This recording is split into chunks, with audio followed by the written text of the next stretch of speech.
Et il dit au verset 24, qui lui-même, c'est-à-dire Christ, a porté nos péchés en son corps sur le bois,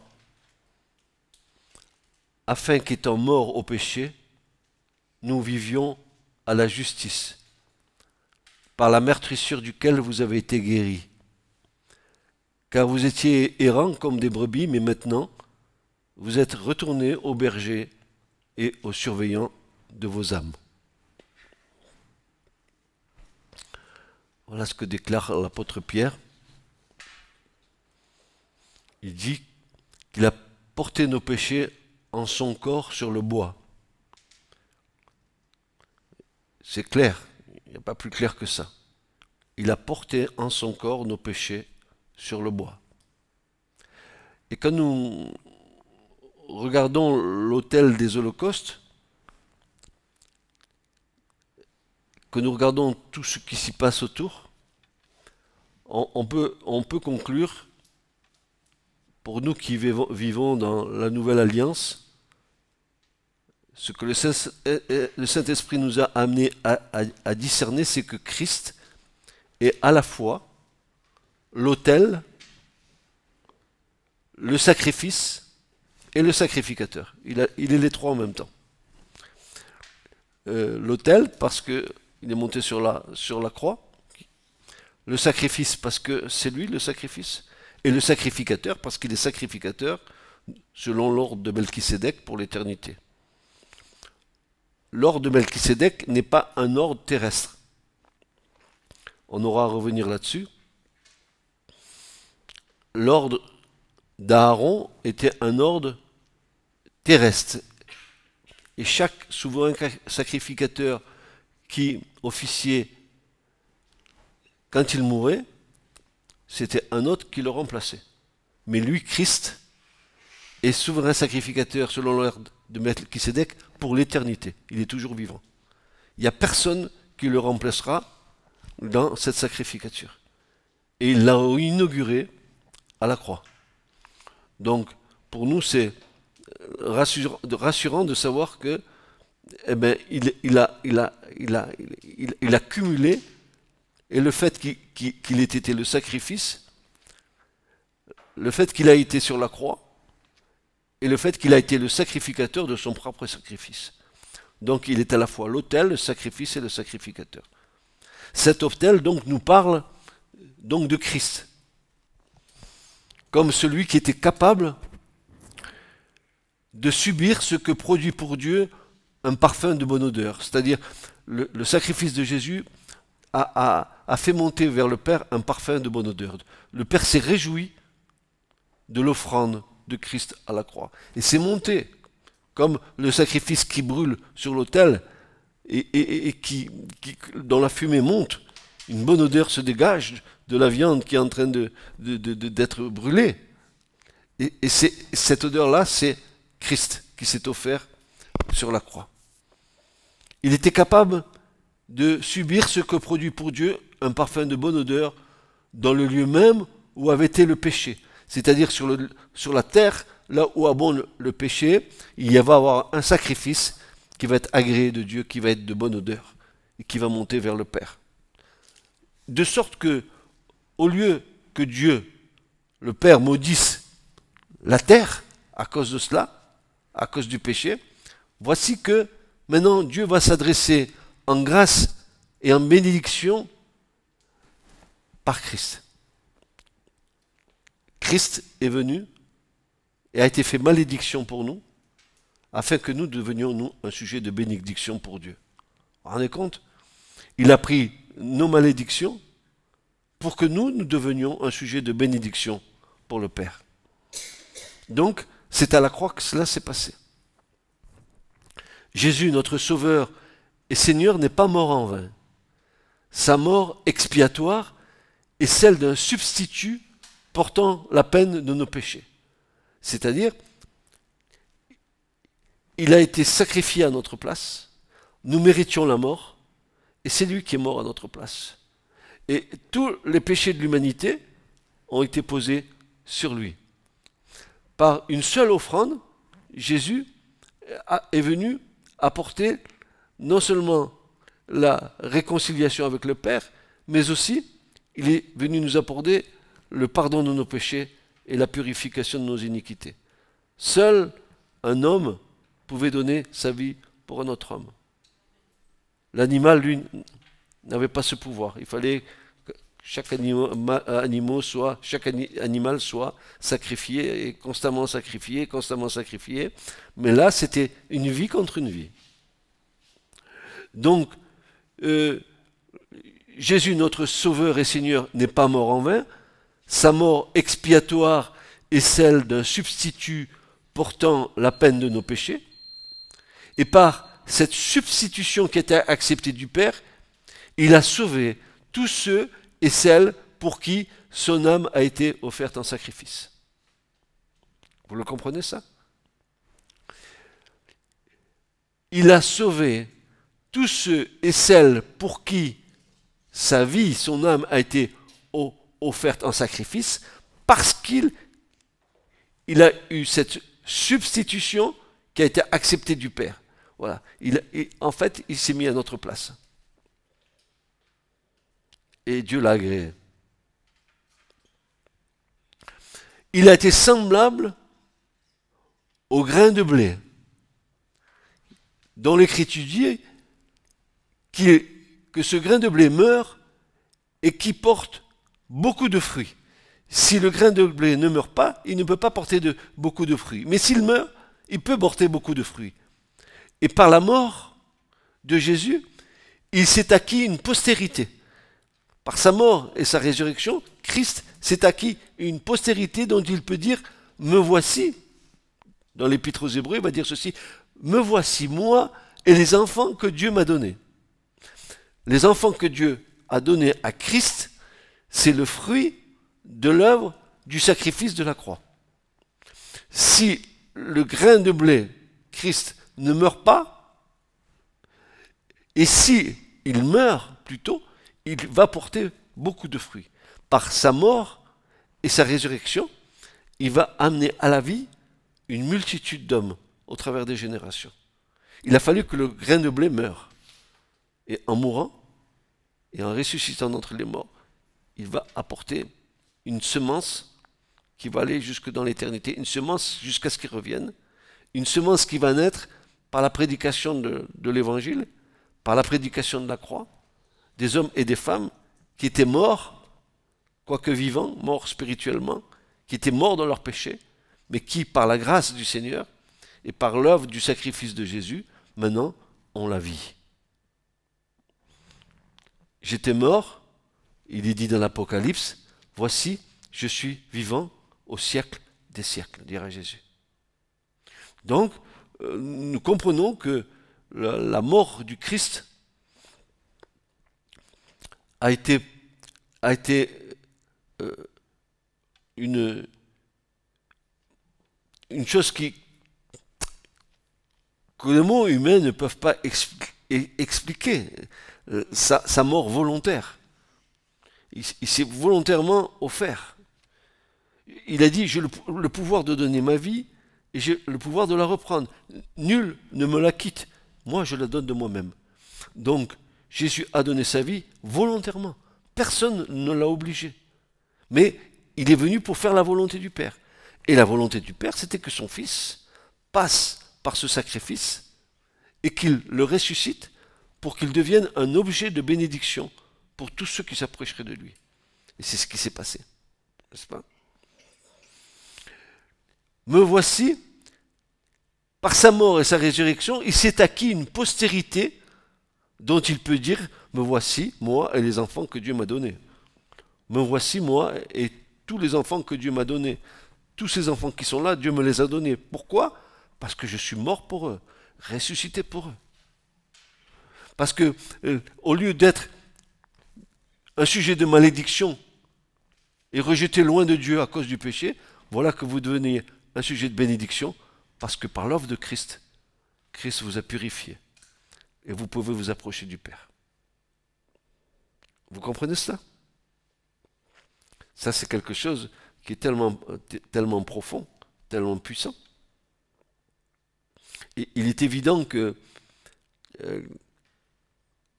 que nous n'avons pas toute la compréhension de cette œuvre, mais on en a une grande partie, une bonne partie, puisqu'on verra peut-être plus tard que l'œuvre de Christ à la croix n'est pas seulement une œuvre terrestre, elle est aussi une œuvre céleste.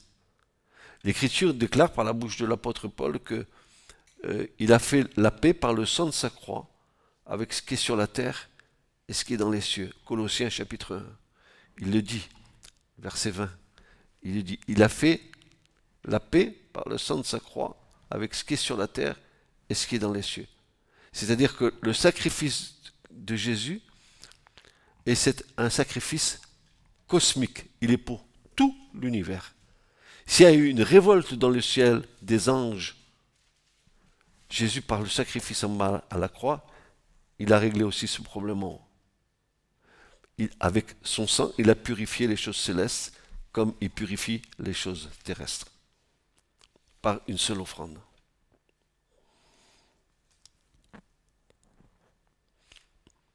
Un homme se trouve représenté dans ses enfants. Didier, il est représenté dans ses enfants. Tu es représenté dans tes enfants. Ainsi Christ, il est représenté dans les enfants de Dieu. La vie d'un homme se prolonge et se perpétue dans ses descendants. Et la vie de Christ se prolonge et se perpétue dans notre descendance. Et Jésus a fait naître une semence, et cette semence, elle a la vie que lui communique le Seigneur. Et elle se prolonge jusqu'à ce que Jésus revienne. C'est pour ça qu'il y a des familles qui ont cru et qui sont marquées dans l'avancée des siècles. Il y a des familles qui ont cru et leurs descendances ont été bénies par Dieu. Vous vous rappelez ce que Dieu dit? Que Dieu bénit jusqu'à combien? 1000 générations ceux qu'il aime. Imaginez, 1000 générations ceux qu'il aime. Donc on voit très bien que l'œuvre de la croix est un sujet de bénédiction pour ceux qui ont cru et pour leur descendance. Même si la descendance, n'est-ce pas, elle n'est pas dans le Seigneur, la bénédiction de Dieu se maintient sur cette famille jusqu'à ce qu'il appelle. Il appelle. Donc il y a bon courage pour nous et bonne espérance pour nos enfants et nos petits-enfants et tous ceux qui viendront après, s'il y en a qui doivent venir après. La bénédiction, n'oubliez jamais, la bénédiction jusqu'à 1000 générations pour ceux qui l'aiment. C'est quand même, il faut le comprendre, ça. Ne croyez pas que simplement, c'est au moment où vous vivez. Ce que vous vivez ici, avec le Seigneur, dans cette génération, ça va être transmis à vos descendants. Ça va être transmis à vos descendants. Et il y aura dans vos descendants des gens qui seront touchés par la grâce. Pourquoi? Parce qu'ils sont mis au bénéfice de la foi de ceux qui les ont précédés.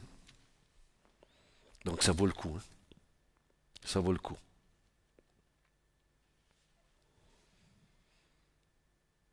Jésus vit, il voit sa semence, il fixe ses yeux sur nous et met son plaisir en nous, qu'il reconnaît comme étant le fruit du travail de son âme.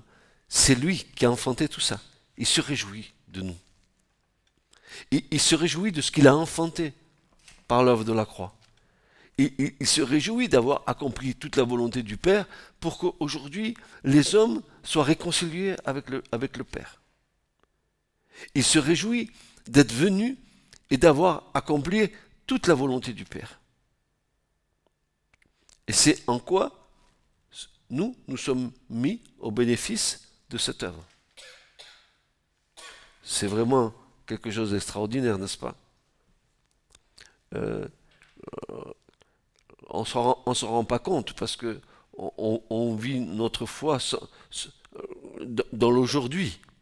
Mais il y a la perspective de l'éternité dans laquelle nos générations, à nous, d'hommes, vont avoir la main de Dieu dessus parce que Dieu a promis qu'il bénirait jusqu'à 1000 générations ceux qu'il aime.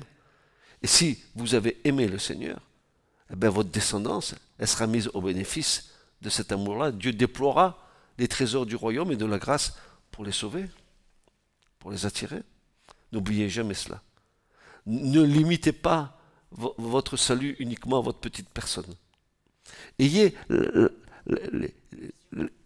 cœur de Jésus qui est ouvert à l'ensemble de l'humanité. Voyez-vous, ne restreignez pas ça à c'est mon salut, c'est mon truc, c'est ma foi, et puis ils ne veulent pas les autres. Non, non, non, non, non. C'est pas comme ça que ça marche. Parce que ça, c'est l'homme, mais pas Dieu. Pas Dieu.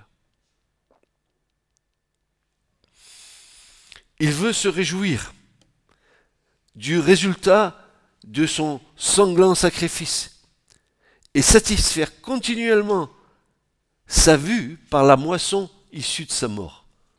De la mort de Jésus, il y a une moisson extraordinaire qui a jailli. Tout ce qui était mort, spirituellement, qui était mort quoique vivant, voici que maintenant, ils sont revenus à la vie. Vous vous rappelez ce que le Père disait quand son Fils était parti dans le monde et qui revient vers son Père en disant « J'ai péché contre le Père, contre le ciel et contre mon Père. » Et que dit le Père? Quand il a vu le Fils de loin, il dit « Oh, mon Fils qui était mort, voici, il est revenu à la vie. » Ah, j'aime bien ce Père. Qui est ce Père? En fait, le Père, là, en typification, c'est Dieu le Père. Et l'enfant qui est là, qui est parti faire sa bringue dans le monde, hein, nous aurions tendance à juger en disant « T'es dans le péché, tiens si, tout ça. » Oui, Dieu, sa justice, c'est sa justice. Il n'est pas d'accord avec cette âme de l'avoir dans le péché. Par contre, ce qu'il a, c'est qu'il aime. Il va aimer. Il va déployer les trésors de la grâce pour que cette personne elle sorte de son péché et elle rentre dans le royaume. Ne soyons pas plus justes que Dieu lui-même. Parce que ça nous avait fait beaucoup de bêtises, cette position-là. On n'est pas d'accord avec ce que font nos enfants ou nos petits-enfants, mais ce n'est pas pour autant qu'on va les rejeter. On n'est pas d'accord avec ce qu'ils font, mais on continue à les aimer jusqu'à ce que Dieu agisse.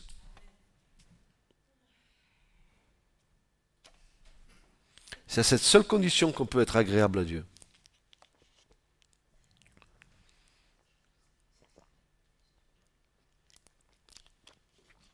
Rien que cette introduction que nous venons d'avoir, vous et moi, doit nous ouvrir la perspective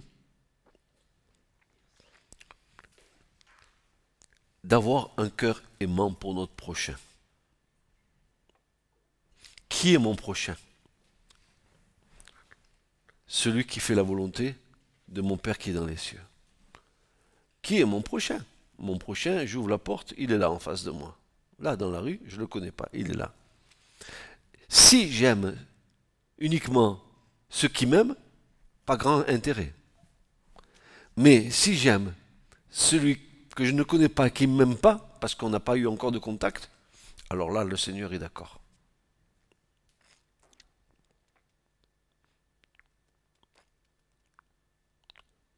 Et c'est pour ça, je faisais un partage avec mon épouse aujourd'hui.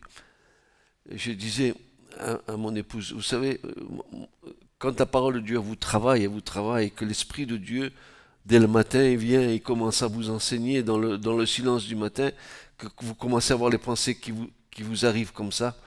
Je disais à ma femme, je disais, mais je ne peux pas comprendre qu'on puisse suivre Christ sans qu'il y ait un amour brûlant dans notre cœur pour lui. Jésus a dit, j'ai désiré allumer ardemment un feu sur cette terre. Et quand je disais à ma femme, quand l'Esprit de Dieu vient en nous, si vraiment l'Esprit de Dieu est venu en nous, qu'on est né vraiment de nouveau, alors dans le cœur s'allume un feu. Un feu qui ne s'éteindra jamais, un feu qui ne te brûlera pas, toi. Mais le feu en toi, c'est un petit peu comme Moïse qui était devant le buisson ardent. Il voyait le buisson brûler, mais pas se consumer. Ainsi tu es. Ainsi nous devons être, que l'Esprit de Dieu est en nous, brûlant en nous, sans que nous soyons consumés, mais ça va avoir un impact sur l'autre. Ça va avoir un impact sur l'autre. Et je disais à mon épouse ce matin, je disais, regarde ce que Jésus dit. Parce qu'on ne se rend pas compte, la religion, elle nous a tellement tués.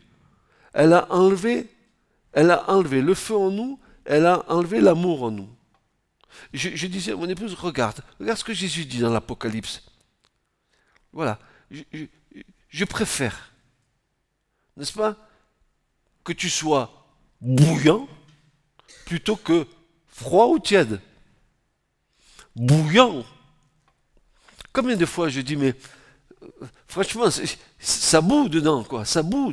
C'est réellement quelque chose qui boue en toi. Qui met du feu en toi, qui fait que tu es animé d'un zèle, que tu es... C'est la présence du Saint-Esprit en toi. Tu es bouillant. Sinon, qu'est-ce que tu fais? Tu poses tes fesses sur une chaise, tu écoutes, c'est bien. Salut. Allez, bon dimanche après-midi. Hein? Salut, au revoir. Et tu rentres comme tu es sorti. Et tu sors comme tu es rentré. C'est-à-dire, tu rentres vide, tu sors vide. Pourquoi? Parce que tu n'es pas rempli. Parce qu'il n'y a pas le feu en toi. Quand le Saint-Esprit est descendu à la Pentecôte en puissance sur les disciples, l'Écriture nous dit que les disciples, dans les actes des apôtres, les gens du peuple disaient qu'ils étaient illettrés. Et c'était des gens du commun. Mais dès que l'Esprit de Dieu est descendu en langue de feu, que ce feu est entré en eux, le pêcheur de Galilée, il a commencé à prêcher. Ils ont dit, mais d'où ça sort ce qu'il est en train de nous dire? 5000 personnes qui se sont données à Christ. 5000. Il y avait le feu. Et on peut pas suivre Christ dans... Écoutez-moi bien, c'est ma position. On ne peut pas suivre Christ dans le raisonnable. Suivre Christ, c'est être déraisonnable.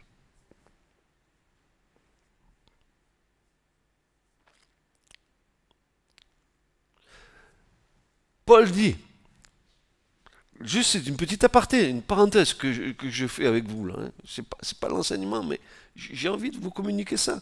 Paul dit, ou pourquoi nous dit-il qu'il est fou de l'amour de Christ? Pourquoi nous dit-il que l'amour de Christ le presse de toutes parts? Il est le feu. Le feu. Pourquoi il nous dit, soyez toujours remplis du Saint-Esprit? Il ne peut pas dire ça aux autres si lui-même il n'est pas rempli. Sinon c'est un menteur, Paul. Mais non. La présence de Jésus ne rend pas neutre en nous. On ne peut pas adopter une neutralité dans la foi. On ne peut pas faire une composée. Ou tu es bouillant, ou tu es froid.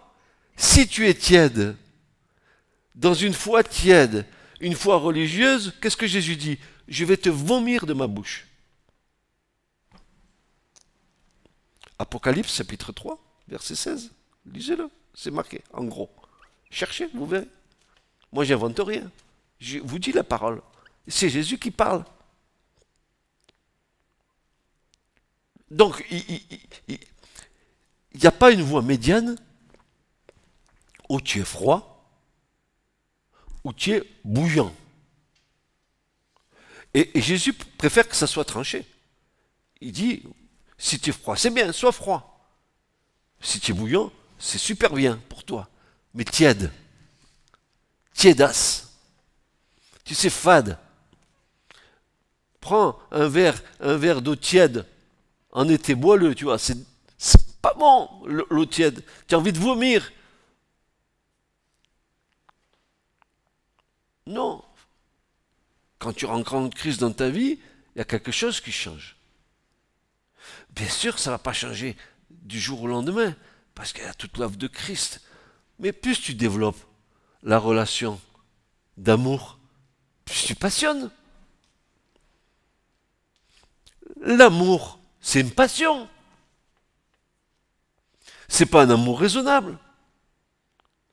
Quand tu rencontres pour la première fois l'objet de ton cœur il commence à palpiter. Quand tu rencontres la première fois l'élu de ton cœur, qu'elle te donne un rendez-vous, la première chose que tu vas faire, si elle t'a donné un rendez-vous à 11 h du matin à la place de la Comédie, tu t'es levé à 9 h, tu t'es pomponné, tu t'es fait beau, tu t'es mis sur le 4 épingles, tu es venu une demi-heure à l'avance pour ne pas la louper. Tu aimes? C'est pas « Ah, salut, ah, excuse-moi, j'ai eu du retard. » Mais non, mais si tu aimes,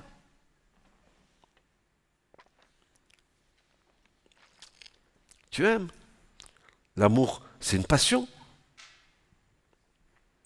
Jésus nous a aimés passionnément pour s'offrir à la croix. Il n'y a pas d'amour raisonnable. L'amour, le vrai amour, c'est un amour qui ne s'éteint jamais. Alors, quand on dit, depuis combien d'années vous êtes mariés? 55 ans. Oh, quel beau couple! Oui, 55 ans, parce que pendant 55 ans, ben on s'est aimé. On a fait un mariage d'amour. On n'a pas fait un mariage entre deux couettes. On s'est respecté, comme le Seigneur l'a voulu. On est allé au mariage, mon épouse et moi, comme le Seigneur l'a voulu. Aussi aujourd'hui, quand je vais prêcher des choses, si je vous les dis, c'est parce que je les ai vécues. Sinon, je ne vous les dirai pas, je serais un menteur. Quand je dis aux jeunes, ne couchez pas avant votre mariage, respectez-vous, honorez-vous les uns l'un l'autre. Car Christ, il va épouser l'Église. S'il épouse l'Église, il veut se la présenter comment? Pure, vierge, chaste, sans rides, irrépréhensible. Si Christ, lui, veut ça pour son Église, à plus forte raison, nous, qui nous réclamons de Christ, voilà, le modèle, c'est Christ.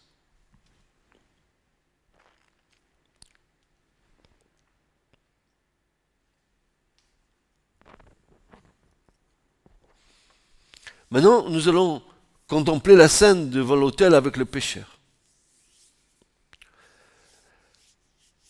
Il arrive, le pécheur, avec son animal à offrir en sacrifice. Et à côté de l'autel, il y a le sacrificateur qui est là, qui est témoin que le pécheur vient avec l'animal, qui est conforme à la loi lévitique pour l'offrande du sacrifice. D'ailleurs, le pécheur ne serait jamais rentré dans le parvis si, au rideau, les premiers lévites ne lui avaient pas dit de rentrer, parce que c'est eux qui contrôlaient si la bête était parfaite physiquement. Donc déjà, premier contrôle, avant de rentrer dans le parvis et aller à l'autel, les lévites prenaient conscience de l'animal à offrir un sacrifice qui devait être selon les critères de perfection extérieure. Mais encore, en plus de ça, l'Israélite qui venait avec l'animal, c'est un Israélite qui venait parce qu'il savait qu'il était pécheur, et il venait offrir un sacrifice pour le péché. Il était convaincu qu'il avait péché, donc tu es convaincu de péché, il y a un moyen. C'est l'animal qui va aller sur l'autel, mais il y a un moyen pour nous, c'est Christ qui est monté sur la croix. C'est pareil. C'est exactement pareil. Alors, nous voyons le sacrificateur, donc il y a le pécheur, il y a l'animal, et il y a le sacrificateur. Trois personnes, 2 personnes et un témoin muet. L'animal, il ne peut pas parler, mais il va être témoin de ce qui va se passer. Il va y laisser la vie. Il ne peut pas ouvrir la bouche. Ben Christ n'a pas ouvert la bouche non plus. Comme une brebis muette, comme à l'abattoir, il n'a point ouvert la bouche. il a été le témoin muet de son propre sacrifice. Il aurait pu ouvrir la bouche et maudire la terre, et la terre, elle aurait été nettoyée. Non, il était venu pour accomplir la volonté de son Père. Et en cas d'espèce, l'animal muet qui est là, c'est la typologie de Christ qui est là. Alors, nous allons voir comment cela se passait. On va aller dans le Lévitique chapitre 1. Donc c'est le troisième livre de la Bible, après Genèse, Exode, Lévitique.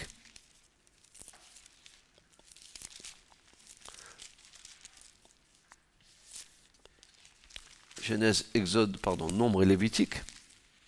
Après les nombres. Non, même avant les nombres. C'est moi qui me trompe. Voilà. On y est. Vous y êtes? Oui, Exode, Lévitique, c'est ça, après nombre. Chapitre 1. Qu'est-ce qu'il est dit?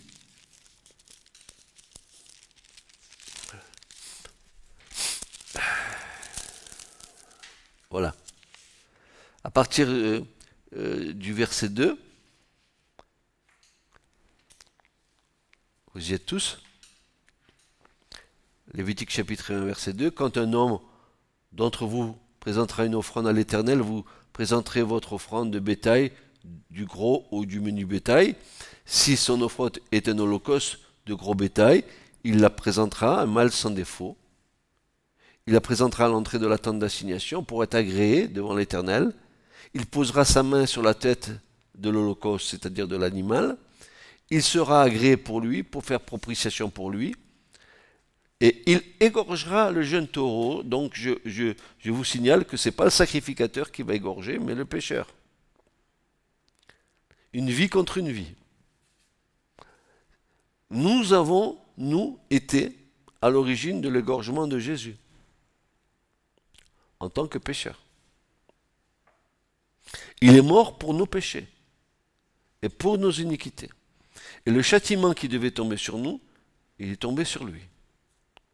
Donc, nous voyons ici que le pécheur va égorger le jeune taureau ou, selon le sacrifice, l'agneau ou le bélier, etc. Il y a différents sacrifices devant l'Éternel, et les fils d'Aaron, les sacrificateurs, présenteront le sang.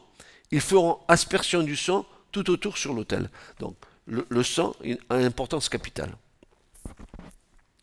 Quand l'animal sans défaut présenté, il faut qu'il soit parfait pour témoigner. Il faut que l'animal soit parfait pour témoigner de l'imperfection de celui qui vient à l'autel. C'est l'animal qui va témoigner de l'imperfection du pécheur. L'animal, lui, il est sans défaut. Il est bon pour le sacrifice. Et c'est ainsi avec le Christ. Pareil pour nous, n'est-ce pas? Et il faut que le substitut, c'est-à-dire le sacrifice, soit agréé. Comment cela se passe-t-il?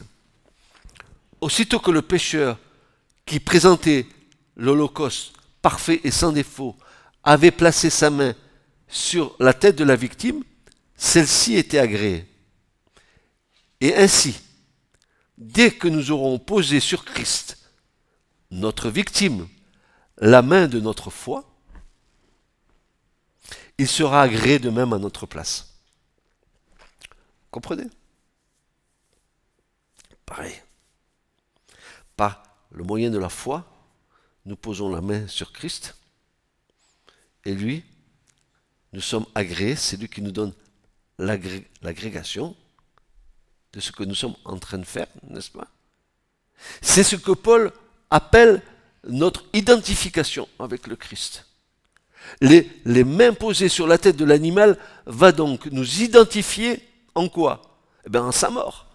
Nous allons nous identifier en posant nos mains sur la tête moi je veux l'égorger, je vais m'identifier dans sa mort.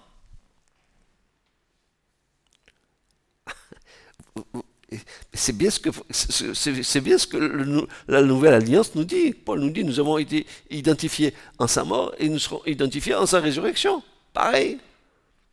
Parce que nous avons posé la main de la foi sur Christ, qui est pur, sans tache et sans défaut, et en retour, il nous communique les choses qui nous libèrent. Nous communiquons notre péché sur l'animal, lui innocent, qui est fait péché pour nous.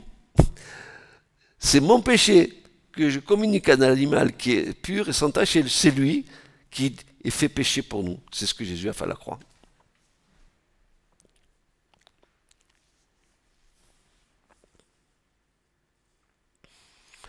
Maintenant, il va falloir, sur ce petit passage que je vais partager avec vous, il va falloir que vous fassiez bien attention. Parce que là, il y a une clé, un avertissement dans lequel nous devrions faire attention, vous et moi, et moi, et moi et vous. Donc, par l'imposition des mains, le pécheur exprime qu'il s'identifie avec la victime. Ok. Le mot hébreu, samar en hébreu, traduit ici par poser les mains, mal traduit, pas mal traduit, mais un petit peu le sens un petit peu amoindri, plutôt faire peser. Quand tu poses ses mains sur l'animal, tu fais peser sur l'animal quoi? Le poids de ta culpabilité. Tu transmets. Non seulement ta culpabilité, non seulement ta condamnation, mais tu transmets aussi tous tes péchés. Alors, comment vont se transmettre les péchés? De quelle manière ça va passer sur l'animal? Est-ce que l'animal il va comprendre que je lui transmette les péchés? Qu'est-ce qui va se passer? Est-ce que ça se passe comme ça en fait? Ben on va voir que non, c'est pas comme ça que ça se passe. N'est-ce pas?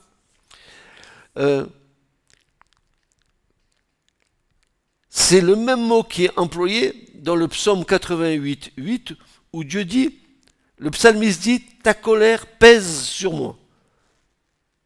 Poser les mains veut dire aussi faire peser. Et on a le même passage, le même mot, le mot samach en hébreu, qui dit là que le pécheur posera sa main sur l'animal. Le psaume 88, verset 8 nous dit, ta colère pèse sur moi. Ça veut dire, la colère de Dieu qui pèse sur quelqu'un, c'est la colère de Dieu qui s'appesantit sur une personne. N'est-ce pas? L'imposition des mains symbolise une transmission. Une communication de quelque chose d'une personne à une autre. Tiens, viens Nathanaël.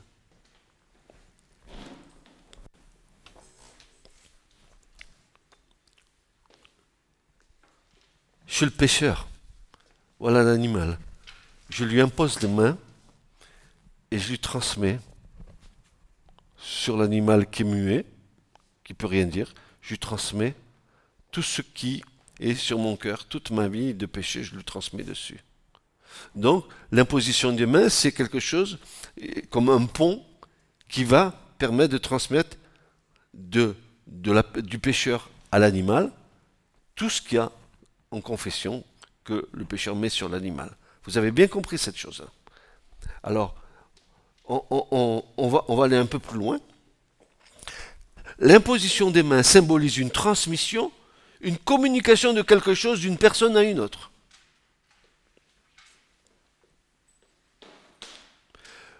Le pécheur transmet ses sentiments, tout le contenu de son cœur à la victime du sacrifice.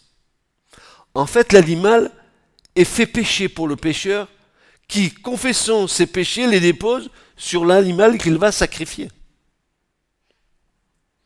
Par cet acte, le pécheur déclare accepter la victime comme son substitut et l'expression de sa foi. Le pécheur, il va déclarer accepter la victime comme étant son substitut, comme toi tu déclares que Jésus est ton substitut quand tu déclares son péché sur lui. Voilà, quand tu le confesses. Une remarque s'impose, et pas la des moindres, quant à l'imposition des mains. Il est nécessaire que celui qui impose les mains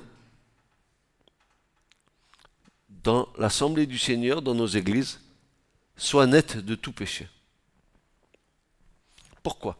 Imagine maintenant qu'il y ait ici, dans l'assemblée, une personne qui se lève et qui veut t'imposer les mains au nom du Seigneur. Tu ne connais pas sa vie, tu ne connais rien. Tu dis non, tu ne me touches pas. Pourquoi?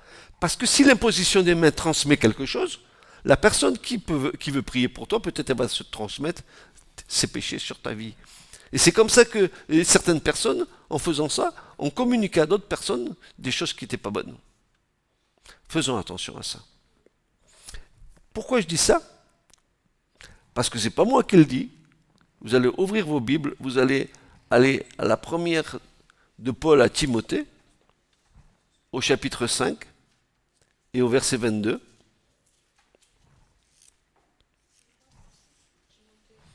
1 Timothée 5, verset 22.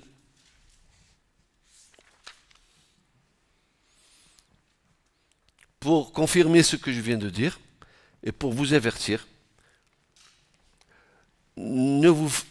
faites-vous imposer les mains par des personnes que vous connaissez, avec qui vous avez confiance, parce que vous connaissez leur vie, ils marchent droit.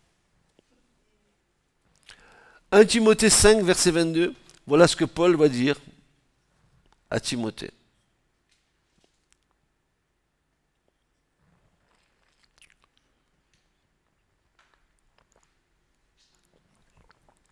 Tu lui donnes à lire à Christine, s'il te plaît. 1 Timothée 5, 22. Paul dit à Timothée, n'impose les mains précipitamment, c'est-à-dire n'impose pas les mains trop vite à personne, et ne participe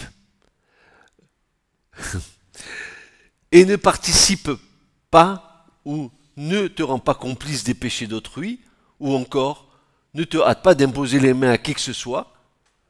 Garde-toi pur toi-même. Ah, vous avez compris?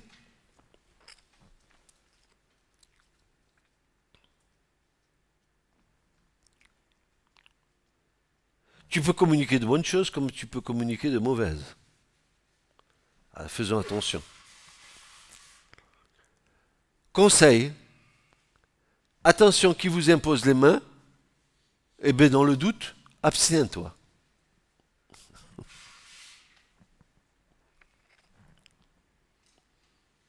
Ainsi Christ a été fait péché pour nous, lui qui était sans péché, il va donc mourir à notre place, tel l'animal amené en sacrifice pour le péché. Nous déchargeons sur lui de toutes nos fautes. D'abord, 2 Corinthiens 5, 21, Paul le déclare. 2 Corinthiens 5, 21. Voici ce que Paul va dire. Celui qui n'a pas connu le péché, c'est-à-dire Christ, il l'a fait pécher pour nous, afin que nous devinssions justice de Dieu en lui. Il l'a fait pécher pour nous, afin que nous devinssions justice de Dieu en lui.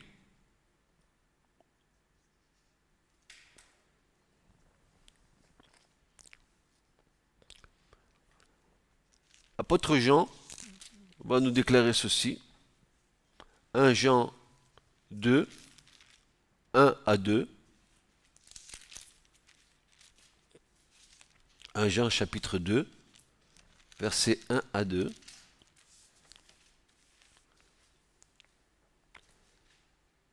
Et là, vous avez l'œuvre de Christ pour ce monde.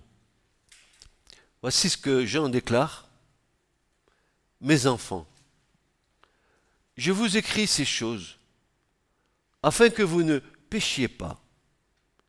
Et si quelqu'un a péché, nous avons un avocat auprès du Père, Jésus-Christ le juste. Et lui, il est la propitiation pour nos péchés. Et non pas seulement pour les nôtres, mais aussi pour le monde entier. Ce qui nous fait dire que nul n'est exclu de la grâce de Dieu. L'œuvre du sacrifice de Jésus à la croix, par les 4 cornes de l'autel, qui sont dans 4 directions différentes, l'œuvre de Jésus à la croix est pour tous les hommes et en tout lieu. Nous y reviendrons sur ces cornes qui seront badigeées de sang. Ça veut dire que la rédemption, elle est pour ce monde entier. Autant de monde que comporte ce monde, autant de gens qui peuvent être mis au bénéfice de la rédemption de Christ. C'est clair. Il suffit d'y répondre. Il suffit de répondre à l'injonction du Saint-Esprit quand le Saint-Esprit vient et parle. Par le témoignage de personnes, par le témoignage de gens que vous parlez de Dieu, vous ne savez pas pourquoi vous parlez de Dieu, tout d'un coup, il y a une personne en face qui va vous parler de Dieu. Elle va commencer à vous témoigner de qui est Jésus. Dieu fait en sorte qu'il va mettre sur notre chemin des moments qu'il a fixés d'avance pour nous, pour rencontrer ceux qui peuvent nous transmettre la foi et d'accepter cette chose.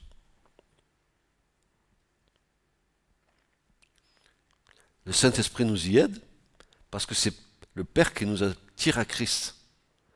Nul ne vient à moi, dira Jésus, si le Père ne l'attire, et moi je le ressusciterai au dernier jour.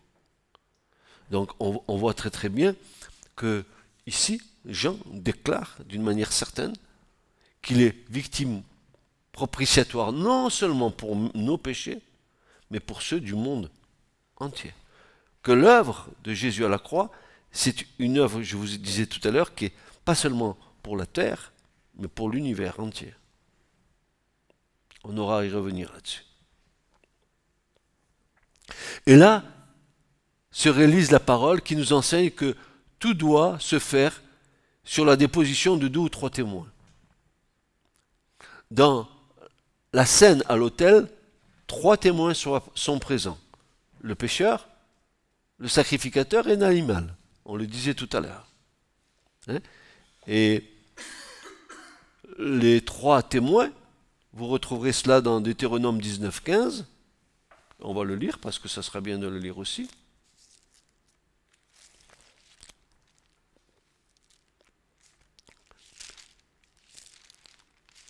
Il est dit ceci.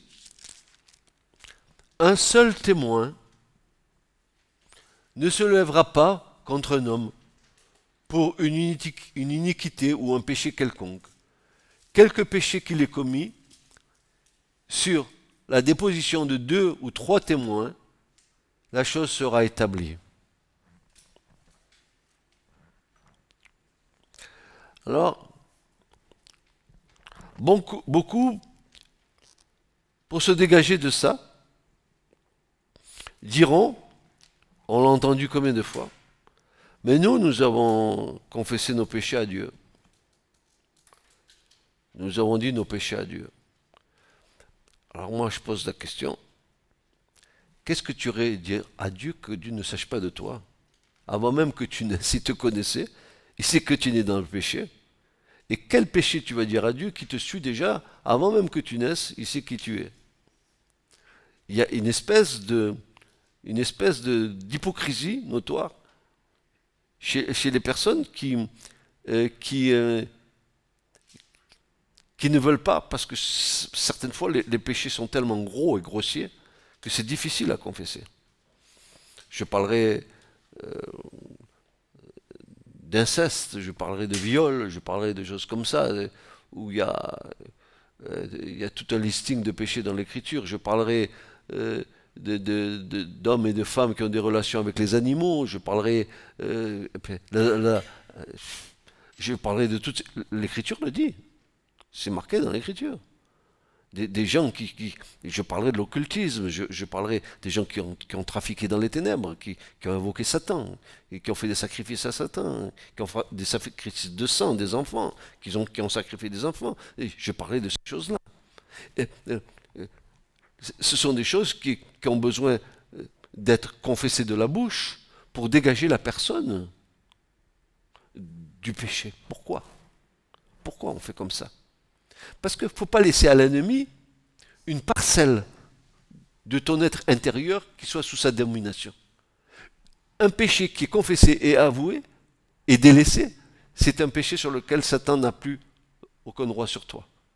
Parce qu'il est confessé au Seigneur, qui lui en retour va te purifier, va te laver. L'ennemi, il ne peut plus t'accuser. Mais tant que le péché n'est pas confessé, et que tu veux suivre Jésus, l'ennemi il a toujours un droit sur toi. C'est pour ça que l'Écriture dit que tout se fasse sur la déposition de 2 ou 3 témoins. Alors, il y a un autre passage de l'Écriture qui est assez intéressant. C'est dans Jean 20, le soir de la résurrection, où Jésus s'est présenté devant les disciples, et il nous est dit qu'il va leur dire 3 fois, la paix soit sur vous, la paix soit sur vous. Et il nous est dit qu'il souffla en eux le Saint-Esprit. Il va dire recevez l'Esprit Saint. Il va souffler en eux le Saint-Esprit. Et il va leur dire cette chose étonnante. Il va leur dire à qui vous remettrez les péchés, ils seront remis. Mais à qui vous les retiendrez, ils seront retenus. Donc ça voulait dire que les disciples du Seigneur, après que le Seigneur remonte auprès du Père, l'Église du Seigneur a ce pouvoir, n'est-ce pas, dans le gouvernement de Dieu sur la terre, a ce pouvoir de faire entrer dans le pardon, par la confession, les âmes qui, n'est-ce pas, viennent à Christ pour qu'ils soient dégagés de leurs choses. Parce que le péché, quand il est pratiqué, et toujours le même type de péché, devient des liens sur une personne.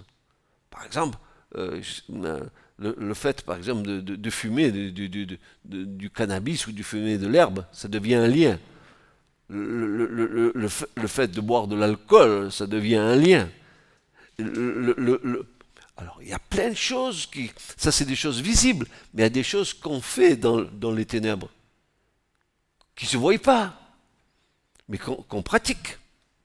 On a tout un listing, hein, on pourra en parler. Alors donc, à un moment donné, il faut que ce qui se fait dans les ténèbres vienne à la lumière. Vous vous rappelez ce que dit l'Écriture? Comme quoi la confession, elle est importante. L'Écriture dit qu'il y a plus de joie dans le ciel pour un seul pécheur qui se repent que pour 99 justes. Pourquoi? Parce que quand en bas, une personne, elle se repent de ses péchés, qu'elle les confesse, ça déclenche la louange dans le ciel. Pourquoi? À cause de l'œuvre de la croix de Christ. Voilà un qui est mis au bénéfice de l'œuvre de Golgotha. Et en haut, ça part en louange. À nouveau une âme sauvée. À nouveau une âme acquittée. À nouveau une malédiction ôtée. C'est fantastique ce qui se passe. Mais quand l'Écriture nous dit, encore, je vais pas arrêter avec la parole, parce que Proverbe 28, 13 nous dit très clairement que celui qui cache ses transgressions, Proverbe 28 et verset 13, dit ceci. Proverbe 28, 13, il dit ceci. Celui qui cache ses transgressions ne prospérera point. Tu veux le regarder dans ta Bible, Hugo? Sors le verset, s'il te plaît. Proverbe 28, 13. Montre ça à Christine. Celui qui cache ses transgressions, tu as vu le verbe prospérer? Il est à quel temps? Au futur. celui qui cache, il n'a pas de possibilité de prospérer spirituellement parce que c'est un frein pour lui. Celui qui cache ses péchés, celui qui cache ses transgressions ne prospérera point. Mais celui qui les avoue, avouez, avouez, c'est dire, avouez. Il a avoué son crime, il a dit. Celui qui les avoue, les confesse et les délaisse, il obtient quoi? Miséricorde de Dieu.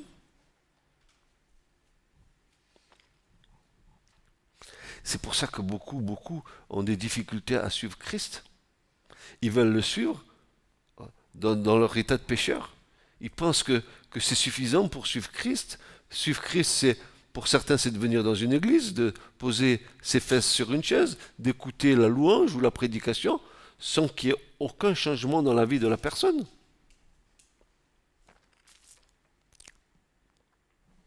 Ça ne marche pas comme ça. Il est dit ceci,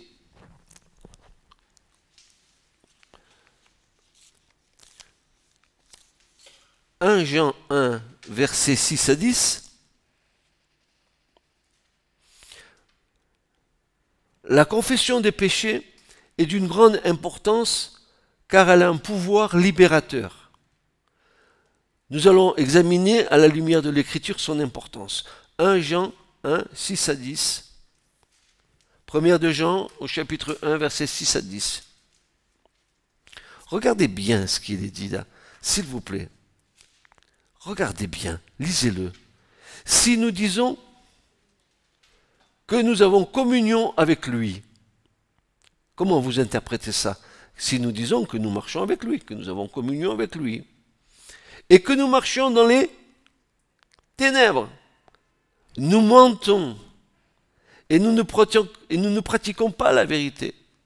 Mais si nous marchons dans la lumière, comme lui-même est dans la lumière, nous avons communion les uns avec les autres, et le sang de Jésus nous purifie de tout péché. S'il te plaît, Hugo, montre à Christine le petit astérique qui est à côté de tout péché, qui renvoie en bas. Le sang de Jésus te purifie de chaque péché. Chaque péché doit être confessé pour que le sang soit efficace. C'est pas moi qui le dis. Allez voir Jean, demandez-lui pourquoi il a écrit ça comme ça. Alors, si nous disons, verset 8, que nous n'avons pas de péché, oh, moi j'ai jamais volé, jamais triché, moi j'ai jamais péché. Seulement, je dis du mal de ma belle-mère, je dis du mal de mon beau-père, je critique le voisin. Non, mais moi j'ai jamais péché. Hein. Si nous disons que nous n'avons pas péché, nous nous séduisons nous-mêmes et la vérité n'est pas en nous. Parce que nous n'acceptons pas que l'Écriture dise que nous sommes des pécheurs, que nous sommes des pécheurs. Les gens disent, mais moi j'ai pas péché, donc tu n'es pas pécheur. Et pourtant l'Écriture dit que tous sont péchés. Donc tu es un menteur. C'est ce que dit Jean en aparté. Et il dit, si nous disons que nous n'avons pas de péché, nous nous séduisons nous-mêmes et la vérité n'est pas en nous. Si nous confessons nos péchés, il est fidèle et juste pour pardonner nos péchés et nous purifier de toute iniquité. Mais si nous disons que nous n'avons pas de péché, nous faisons Christ menteur. Si nous disons que nous n'avons pas de péché, ça veut dire que Christ est allé à la croix pour rien.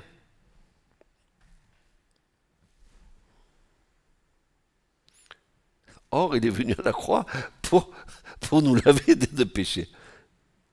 Nous le faisons menteur. Et d'ailleurs, pourquoi il est monté à la croix? Pour nous, on ne lui a rien demandé. Nous, on n'est pas pécheurs. Pourtant, lui, il est venu, il a fait l'œuvre.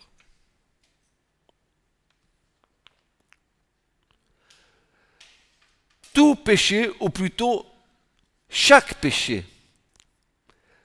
Deux verbes sont employés dans la confession, en grec, dans le Nouveau Testament.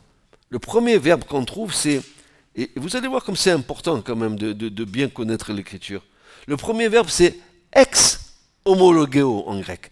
Ex, ça veut dire hors de, ek, hors de, homologeo, homoios, de moi-même, logeo, par la parole. Ça veut dire que c'est clair que pour confesser les péchés, il faut les sortir de soi-même et les confesser par la parole, par ta parole que tu vas dire. C'est l'Écriture qui nous dit ça. Le péché avoué, déclaré devant des témoins dignes de confiance, il vient à la lumière, et là deux choses se passent. Le monde spirituel l'entend, Dieu l'entend, les anges l'entendent, mais les démons aussi l'entendent. À ce moment-là, tu leur quittes les droits sur ta vie. Alors maintenant, nous avons des exemples.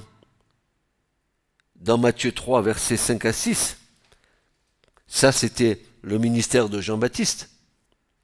Il nous dit ceci, verset 5, les habitants de Jérusalem, de toute la Judée et de tout le pays des environs du Jourdain se rendaient auprès de lui, et confessant leurs péchés, ils se faisaient baptiser par lui dans l'eau du Jourdain. Versets 5 et 6. Christine, tu veux le lire, s'il te plaît? Si. Lis-moi les deux versets, s'il te plaît. Les habitants de Jérusalem. Alors Jérusalem et toute la Judée et tout le pays des environs du Jourdain sortaient vers lui. Ils étaient baptisés par lui dans le Jourdain, confessant leurs péchés. Voilà. Donc, ils venaient, ils confessaient publiquement leurs péchés devant tout le monde. Et Jean les Baptiste les baptisait. Il leur disait, mais race de vipères, qui vous a appris à fuir la colère à venir. Il les ménageait pas, Jean-Baptiste. Hein. Il leur disait les vérités. Il leur disait, mais pourquoi vous faites ça? Si vous avez volé une tunique, rendez-la, restituez-la. Ils venaient, ils étaient tellement saisis par l'Esprit de Dieu qu'ils venaient confesser leurs péchés publiquement devant tout le monde. Le soir de la résurrection, une déclaration du Seigneur qui passe souvent inaperçue ou qui est complètement occultée. Elle est occultée à cause de l'ignorance des Écritures. C'est Jean 20, versets 19 à 23. Jean 20, l'évangile de Jean, chapitre 20, versets 19 à 23. Verset 19, il est dit, le soir donc étant venu, ce jour-là, le premier jour de la semaine, c'est-à-dire le dimanche, et pas le lundi, et les portes du lieu où les disciples étaient par crainte des Juifs étaient fermées, Jésus vint et se tint au milieu d'eux. Il leur dit, paix vous soit. Et ayant dit cela, il leur montra ses mains et son côté. Les disciples se réjouirent donc quand ils virent le Seigneur. Jésus leur dit donc encore, paix vous soit. Comme le Père m'a envoyé, moi aussi je vous envoie. Et ayant dit cela, il souffla en eux et leur dit, recevez l'Esprit Saint. Et voici la déclaration du verset 23.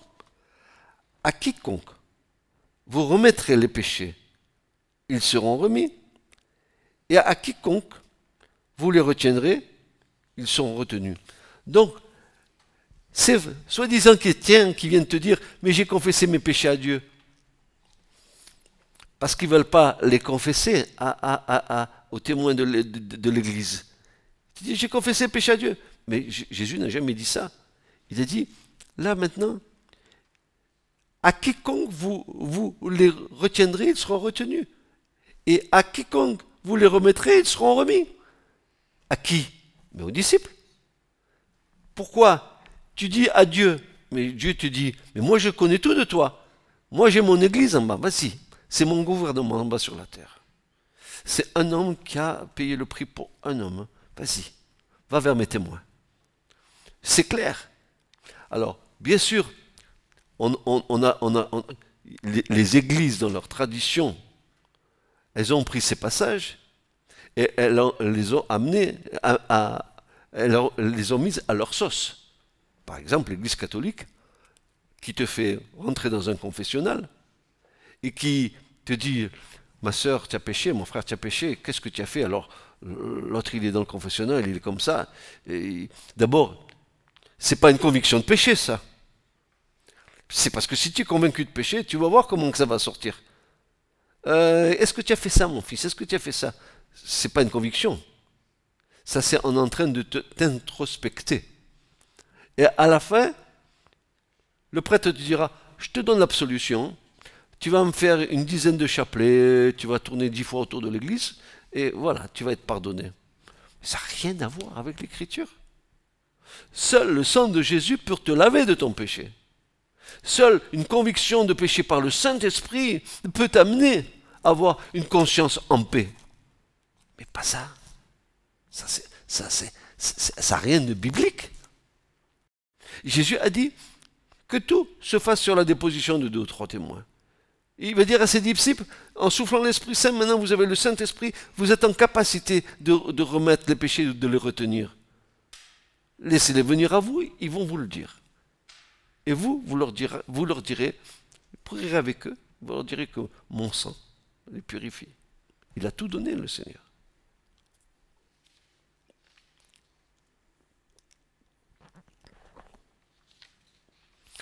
Importance capitale lorsque nous savons que nous enlevons tout pouvoir à l'ennemi sur nos vies quand nos péchés sont confessés.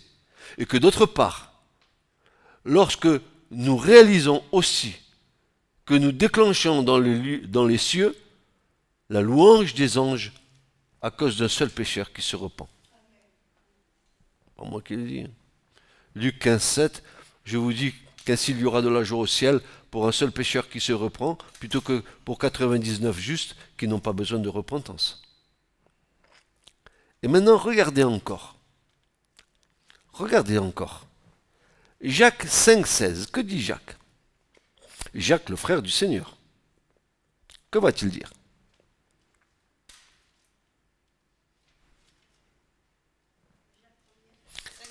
« 5, verset 16. Jacques 5, verset 16.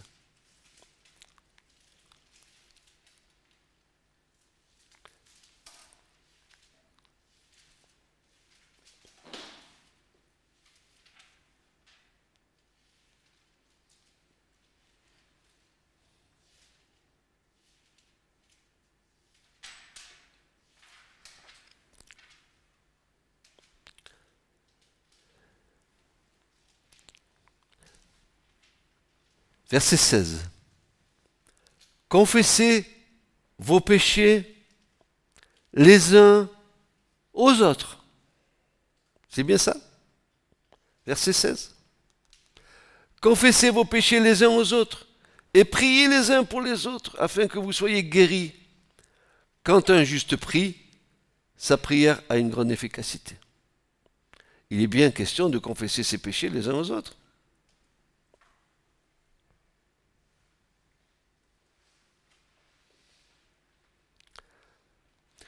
La confession étant donc rectifiée par le témoignage, l'agneau est égorgé par le pécheur et non pas par le sacrificateur.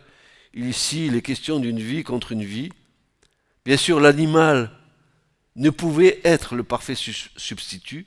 Seul le sacrifice de Jésus avait ce pouvoir de pardonner et de purifier le pécheur une fois pour toutes.